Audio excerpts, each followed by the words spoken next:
This is the intoxication decision tool, and I've recorded this for those people who couldn't make it to our Monday evening session.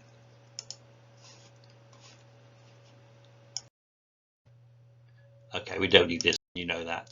Right, so this session is going to talk about intoxication, signs and symptoms of someone who's intoxicated, look at demonstrating the treatment and care required, explain how to safely discharge an intoxicated patient, and indeed when they're required to be seen by an HCP or go to hospital, and also look about completing the PRF, having used the intoxication decision tool, which we're going to talk about. So what is intoxication? Have a think about it for a moment. Okay, here's the World Health Organization's version of intoxication. It's a condition following the absorption of a substance and the results in disturbances in the level of consciousness, cognition, perception, judgment, affect or behavior, or rather psychophysiological functions and responses. The disturbances are related to the effects of and learned responses to the substance and will resolve with time. So there is normally a complete recovery except where there is tissue damage or other complications have arisen. So intoxication is highly dependent on the type and dose of the drug and is influenced by the individual's level of tolerance and other factors. Frequency is a drug taken in order to achieve a desired degree of intoxication. The behavioral expression of a given level of intoxication is strongly influenced by cultural and personal expectations about the effects of the drug. That's what the World Health Organization say.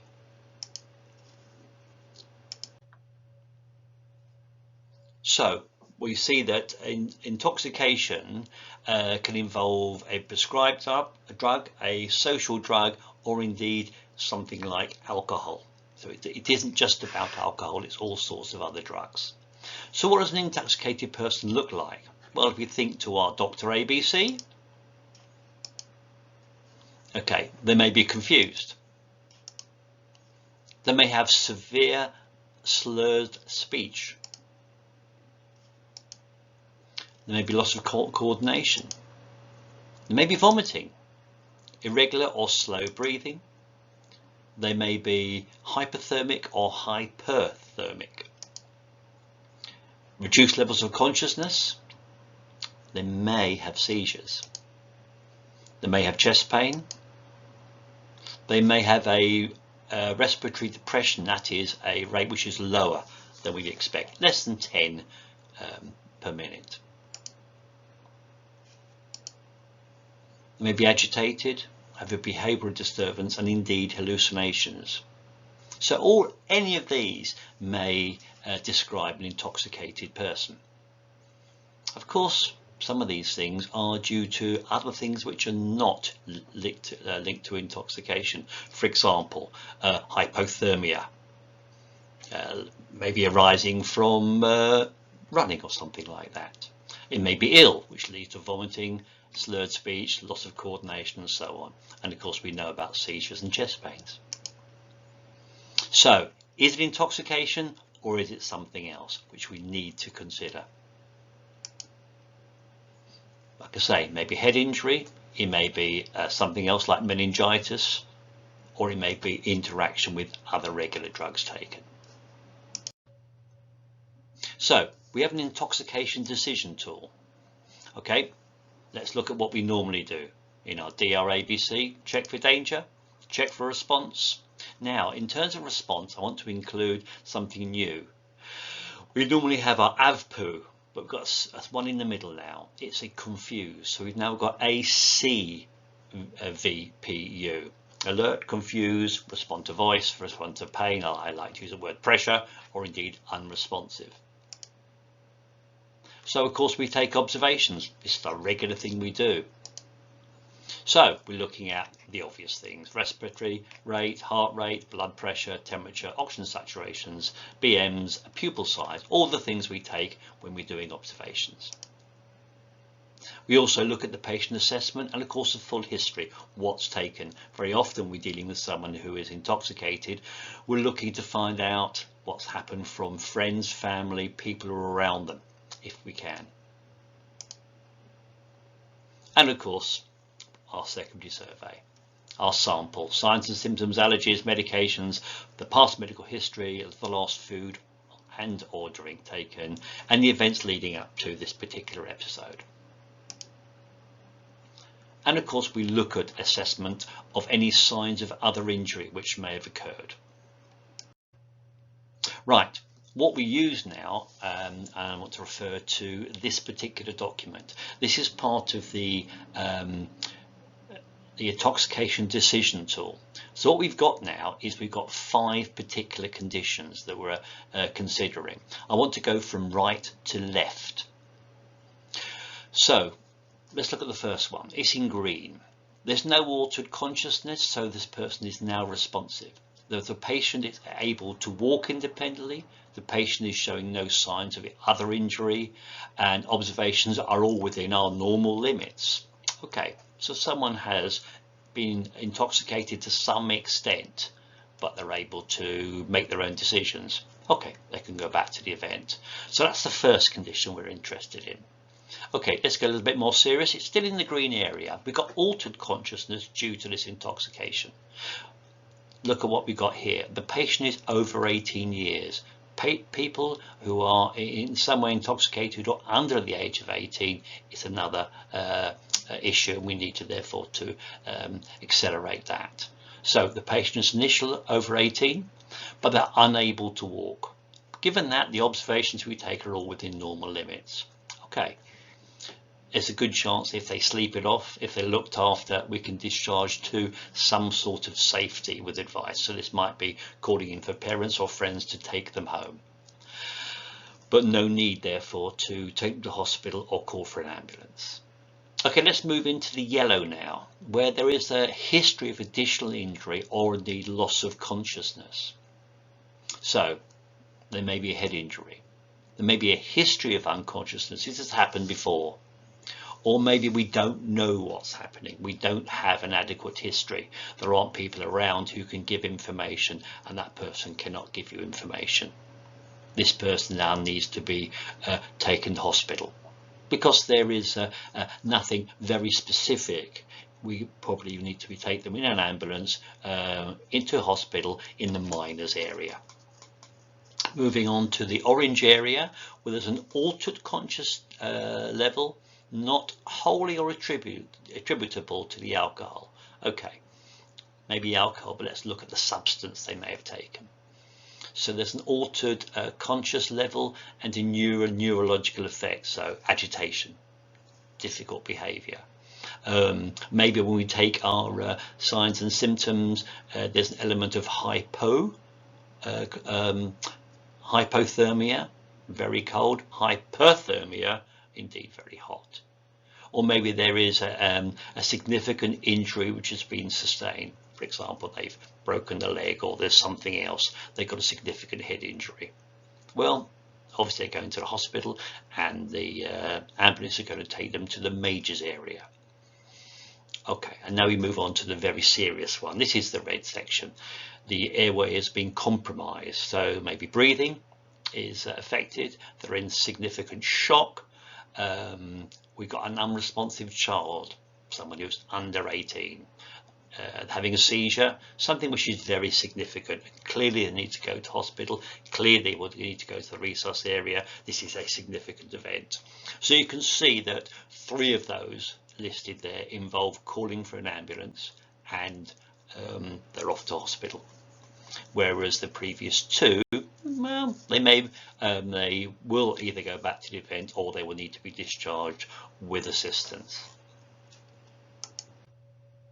Okay, if you look at the other piece of paper sent through, you'll see that there is a discharge checklist. Now, this is a checklist which will always be with our paperwork. Read them through.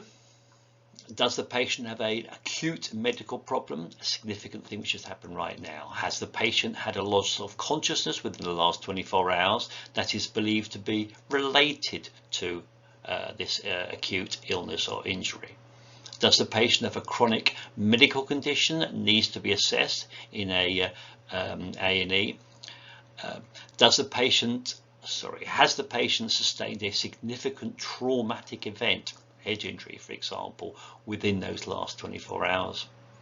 Does the patient remain agitated or uncooperative?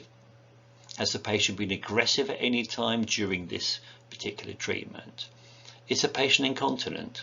Has the patient expressed any suicidal ideation? Does the patient have any vital signs outside the normal range? Is the patient unable to walk with only minimum assistance? Is the patient less than 18 years? Does the patient lack capacity to consent? Is there any concern from the attending clinician? The important thing there, if the answer is yes to any of those, then the patient should not be discharged. So if it's yes to any one of them, we do not discharge the patient. Of course, what we do when we're with them, we continue our observations, taking them at least every 15 minutes and noting them onto the patient report form. By using this discharge checklist, you should also be noting that on the PRF, that you have been using it. That's a requirement now of using the this intoxication decision tool. So, using the discharge checklist for a safe discharge by FA or an AFA, so we need to fulfill all the criteria on the checklist. So if any answer is a yes, it should trigger a request for urgent HCP assessment or onward referral to the patient to medical care. So of course, if we've got FAs and AFAs only on a particular duty, therefore we need to be calling for an ambulance. So until this can be arranged, the patient should stay with us and should be regularly monitored. And of course, observations taken at least once every 50 minutes. And as I've said previously, record that you've used the discharge checklist on the PRF. So recap, we've now got DRC ABC. We're going to treat the greatest threat to life and avoid further harm. We're going to assess levels of responsiveness using the confused, the AC VPU and not just AVPU. We can take a history, if you're able, from a patient, relative or someone who's seen what's happened. We need to regularly monitor and record our observations on the PRF whilst waiting for assistance. And in addition, consider making a priority call to the A&E for patients with a GCS of 8 or less. I want to talk about that in a moment. Take the patient to hospital promptly if there's a St John ambulance there, otherwise we have to ring for one. Other reasons to advise a patient should attend the hospital are if there are general concerns about the patient themselves, or indeed any safeguarding concerns. Let's just go back to GCS. Oh, sorry. If no one is available to assist them, if no one is available to assist the patient home, observe them, we need to do something. Right, so GCS, what is that? It's the Glasgow Coma Scale. It's used to objectively to describe the extent of impaired consciousness in all types of acute medical and trauma patients.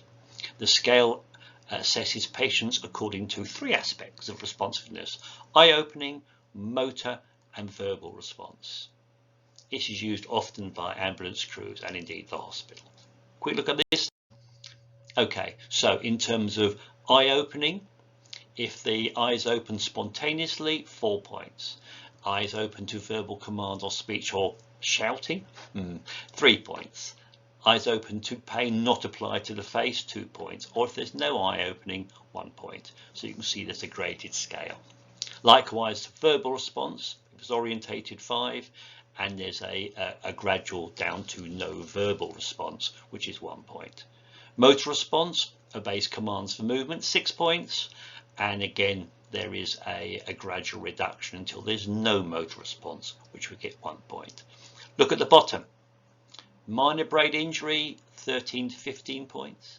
Moderate brain injury, 9 to 12 points. Severe brain injury, 3 to 8 points. Okay, so we are looking for that. Obviously, if someone is perfectly okay, they will score 4, 5, and 6 points, which is 15 points. Okay.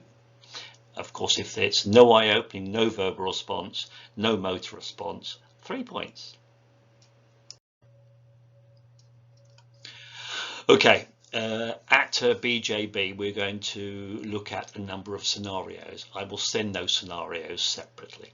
Okay, and the idea is to look at those scenarios and to complete the PRF whilst using the intoxication decision tool. If you've got any questions, please respond.